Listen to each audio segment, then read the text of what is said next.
ওই বিদেশে থাকে প্যারিসে এক ভদ্রলোক পিনাকি ভট্টাচার্য, এই লোকটা করেছে। কিছু লোক 32 নম্বর বাড়ি যায় ভেঙে দিয়েছে, এবং এই ভেঙে দেওয়ার ক্ষেত্রে সবচেয়ে বড় ভূমিকা কে পালন করেছে? ওই বিদেশে থাকে প্যারিসে এক ভদ্রলোক পিনাকি ভট্টাচার্য, এই লোকটা করেছে।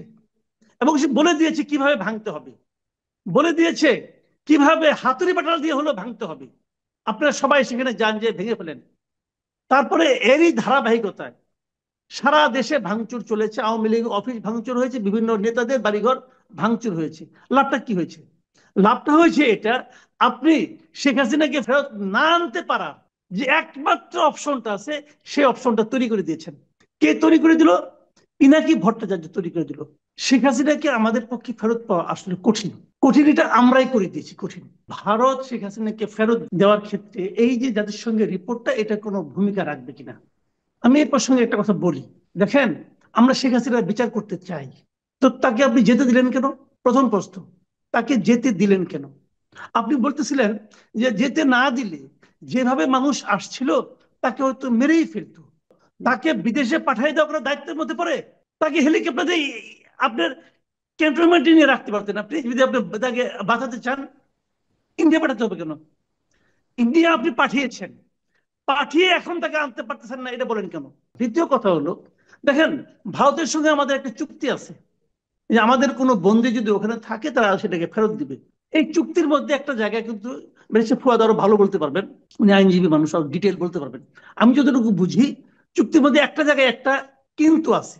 কিন্তুটা হলো, যদি আশ্রয়দাতা দেশ মনে করে যে তাকে ফেরত দিলে সে রাজনৈতিক প্রতিহিংসার শিকার হতে পারে, তাহলে তাকে তারা পাঠাবে না। ঠিক আছে? তাহলে ভারত যত কিছুই বলেন, শেখ হাসিনাকে আশ্রয় দেওয়ার কারণে আন্তর্জাতিক অঙ্গনে খুব একটা ভালো জায়গায় আছে তা কিন্তু না। আন্তর্জাতিক বিভিন্ন প্রশ্নে তারা কিন্তু কোনো সদুত্তর দিতে এখন পর্যন্ত পারে নাই। তারা কেন শেখ হাসিনাকে রাখছে তাদের এখানে, এখন পর্যন্ত তাদের মুখে কোনো সদুত্তর আমি পাই নাই। যে উক্তিটা শুনে সবাই খুব খুশি হয়ে বাহ বাহ বলছে, এমন কিন্তু আসেন না কেন, আসতে হবে, দিতে হবে বলতে পারতাম। সেই জায়গায় দেখেন, একটা ঘটনা আমাদের এখানে ঘটিয়েছে। কে ঘটিয়েছে? কিছু লোক 32 নম্বর বাড়ি যায় ভেঙে দিয়েছে, এবং এই ভেঙে দেওয়ার ক্ষেত্রে সবচেয়ে বড় ভূমিকা কে পালন করেছে? ওই বিদেশে থাকে প্যারিসে এক ভদ্রলোক পিনাকি ভট্টাচার্য, এই লোকটা করেছে। এবং সে বলে দিয়েছে কিভাবে ভাঙতে হবে, বলে দিয়েছে কিভাবে হাতুড়ি বাটাল দিয়ে হলো ভাঙতে হবে। আপনারা সবাই সেখানে যান, যে ভেঙে ফেলেন। তারপরে এরই ধারাবাহিকতায় সারা দেশে ভাঙচুর চলেছে। আওয়ামী লীগ অফিস ভাঙচুর হয়েছে, বিভিন্ন নেতাদের বাড়িঘর ভাঙচুর হয়েছে। লাভটা কি হয়েছে? লাভটা হয়েছে এটা, আপনি শেখ হাসিনাকে ফেরত না আনতে পারার যে একমাত্র অপশনটা আছে, সেই অপশনটা তৈরি করে দিয়েছেন। কে তৈরি করে দিল? পিনাকি ভট্টাচার্য তৈরি করে দিল। এবং এটা তৈরি করে দিয়ে পিনাকি ভট্টাচার্য কার সুবিধা করলো?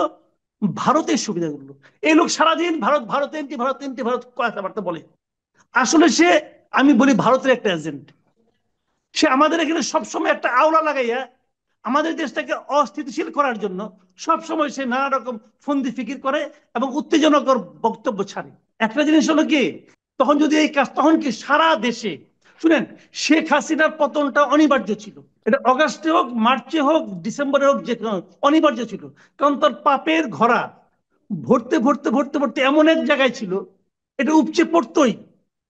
ওই সময় এই পুরো জনগোষ্ঠীকে আস্থায় নেওয়ার জন্য ওনারা এটা করেছেন। করার পর এখন ওনারা আসল কাজটা করছেন। শুনেন, বাংলাদেশের অস্থিতিশীলতা, এটা কার জন্য ভালো? বাংলাদেশে এমন কোন আইন শৃঙ্খলা আছে? ঘোষণা দেয় অমুক বাড়ি কালকে বুলডোজার নিয়ে গুড়িয়ে দেওয়া হবে, এটা কি আইনের মধ্যে পড়ে? ল এন্ড অর্ডারের কোন সংজ্ঞা এটা ফেলানো যাবে? যাবে না। সিটি কর্পোরেশন বুলডোজার সাপ্লাই করে, ভেঙে দেওয়া হয়, পরের দিন আবার চিফ অ্যাডভাইজার বলে এটা সহ্য করা হবে না। বলে না কি এটা চিফ অ্যাডভাইজার সহ্য করা হবে না? তো সহ্য করা হবে, সহ্য করলেন কেন আপনি? আপনি তো সহ্য করলেন, আপনি রেসপন্স আগের দিন দিলেন না কেন? যখন তারা ঘোষণা দিল, ওই মুহূর্তে যে ঘোষণা দিল তাকে আপনি ধরলেন না কেন? ওই মুহূর্তে ঘোষণা তো পিনাকি ভট্টাচার্য দিছে। পিনাকি ভট্টাচার্যের সঙ্গে এই সরকারের গুরুত্বপূর্ণ ব্যক্তিদের টেলিফোন আলাপ হয় না?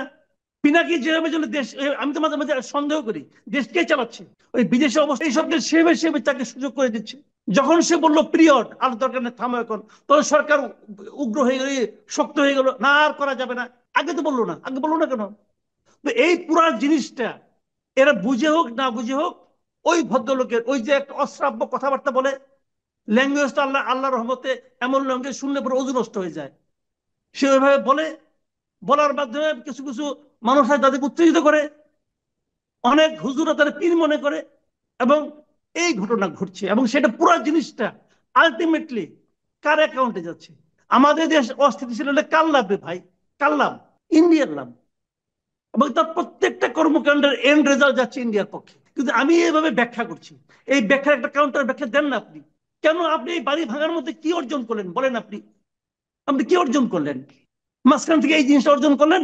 এখন ওরা বলবে যে এই মহিলাকে ফেরত দিলে সে রাজনৈতিক প্রতিহিংসার শিকার হবে, সে দেশে নাই, তারপরে তার বাড়ি ভেঙে ফেলা হয়, কত বড় পলিটিক্যাল সে ভিকটিম হয়ে গেছে এখানে, এটা বলবে এখন ইন্ডিয়া। দেখেন তো লাভটা আমার কি হলো? আমার তো দরকার শেখ হাসিনাকে। আমার এখন কেন, যখন তাকে নিয়ে আসার আমার প্রয়োজন, তখন কেন